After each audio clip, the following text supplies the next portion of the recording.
ತಂತ್ರಜ್ಞಾನದಷ್ಟೇ ತಾಂತ್ರಿಕವಾಗ್ತಿದೆಯಾ?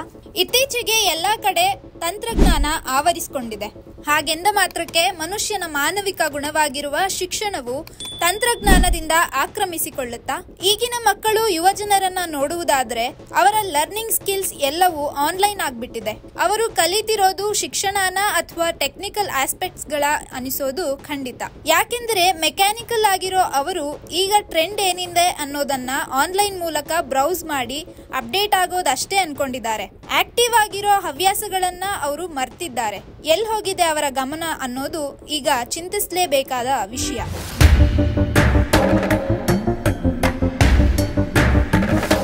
ಹಿಂದೆಲ್ಲ ಹಿರಿಕರು ಒಳ್ಳೆ ಕೆಲಸ ತಗೋಬೇಕು ಅಂದ್ರೆ ಚೆನ್ನಾಗಿ ಓದ್ಬೇಕು, ಬರೀಬೇಕು ಅಂತಿದ್ರು. ಆದ್ರೆ ಇವಾಗ ಗೂಗಲ್ ಮಾಡಿ ಇನ್ಫಾರ್ಮೇಶನ್ ಹಾಕು ಅಂತ ಟೀಚರ್ಸೇ ಹೇಳೋ ಹಾಗಿದೆ.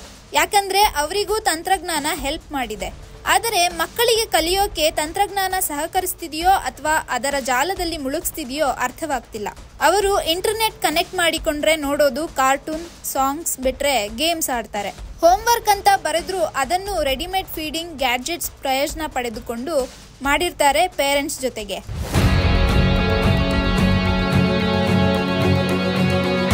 ಪವರ್ ಪಾಯಿಂಟ್ ಪ್ರೆಸೆಂಟೇಷನ್ ಅಂದ್ರೆ PPT, ಸ್ಮಾರ್ಟ್ ಬೋರ್ಡ್ ಬಳಕೆ, learning notes, self learning system ಇನ್ನಿತರೆ ಸೋರ್ಸ್ಗಳು ಶಿಕ್ಷಣದ ಶ್ರಮದಾಯಕ ಪರಿಪಾಠಗಳನ್ನು ಅಳಿಸಿ ಹಾಕಬಲ್ಲದು.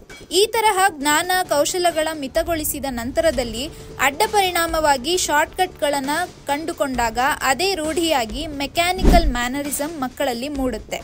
ಈಗಾಗಲೇ ಅರ್ಬನ್ ಮಕ್ಕಳು ಇದೇ ಪ್ರಕಾರ ಪಾಶ್ ಅಂಡ್ ಪ್ರೊಯಾಕ್ಟಿವ್ ಆಗಿರ್ತಾರೆ. ಇದು ವೃತ್ತಿಪರ ಸಹಕಾರಿಗೊಂಡರೂ ಮಾನವ ಸಂಪನ್ಮೂಲದ ಸಂಕೇತವಾಗದು.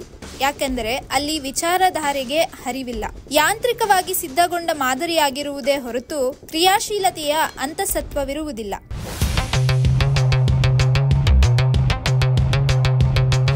ತಂತ್ರಜ್ಞಾನ ಸಹಕಾರಿಯೋ ಅಷ್ಟೇ ಮಾರಕವೂ ಕೂಡ. ಇಲ್ಲಿ ಇನ್ಸ್ಟಂಟ್ ಮಾಹಿತಿ ಲಭ್ಯವಾದರೂ ಯೋಚಿಸುವ ಸಾಮರ್ಥ್ಯವನ್ನ ಕಸಿದುಕೊಳ್ಳುತ್ತೆ. ಇಲ್ಲಿ ರಂಜಿಸುವ ಬಹು ಆಯ್ಕೆಯುಳ್ಳ ಮಾರ್ಗಗಳಿರುತ್ತವೆಯಾದರೂ ಸಹನಶೀಲ ಮತ್ತು ರಚನಾತ್ಮಕ ಅಂಶಗಳನ್ನ ಕೈಬಿಟ್ಟಿರುತ್ತೆ.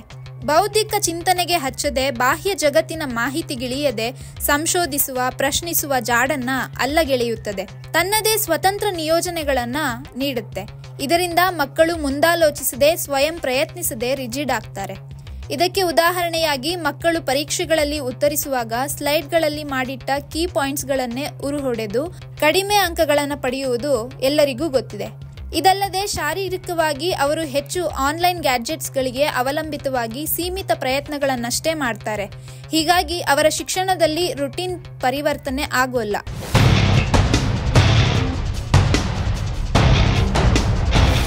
ಇದರಿಂದ ಪೋಷಕರು, ಬೋಧಕರು ಈ ಬಗ್ಗೆ ಮುತುವರ್ಜಿ ವಹಿಸುವುದು ಅತ್ಯವಶ್ಯಕ. ಮಕ್ಕಳು ಸಹ ಸರಿಯಾಗಿ ತಯಾರಿಗೊಳ್ಳುವುದು ಈ ವಿಷಯವಾಗಿ ಅರಿವನ್ನ ಹೆಚ್ಚಿಸಿಕೊಳ್ಳುವಲ್ಲಿ ಜಾಗೃತರಾಗಬೇಕು.